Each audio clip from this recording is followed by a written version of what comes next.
Hello ladies and gentlemen, and welcome to this very brief video that's designed to explain to you what we mean by the term energy gap or the energy gap in geography. So here are some of the things that you guys should already know. 90% of the world's energy at the moment comes from coal power. Okay, not a particularly good thing if you start linking that to some of the work that you've done on environmental concerns and the impacts of global climate change.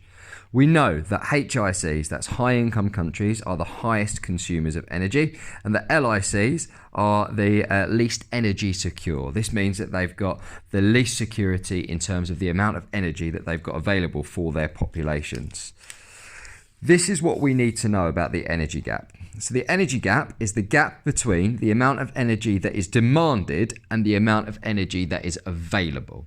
So we can think of that as being a little bit like a seesaw. If the amount of energy that is demanded is high and the amount of energy that is available is low, then there is a gap between the two, okay? Which means that essentially where you've got an energy gap, you end up with energy insecurities.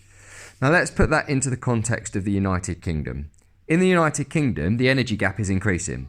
And there's a good reason why it's increasing actually, and that's because we're starting to phase out fossil fuels in favour of more renewable energies. And as a little bit of an environmentalist, I think that that is generally a really, really positive thing, and it's something that we should be doing an awful lot more. However, this does create slight problems, okay? And it does cause some problems in terms of the amount of energy, forgot the Y there at the end of the word, that is produced, okay? And this actually creates a deficit. It creates a deficit for two reasons. We're not able at the moment to be able to produce enough renewable energies to keep the lights on, as the politicians like to say.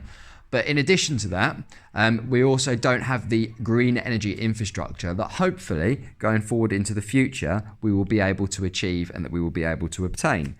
So at the moment, we may end up with some slight energy insecurities, which mean that if we're going to keep the lights on and if we're going to keep Britain powered, we may need to import some of our energy sources from abroad, or we might need to look into new solutions. Perhaps maybe nuclear power, if you think back to some of the stuff that you've done, again, on environmental concerns.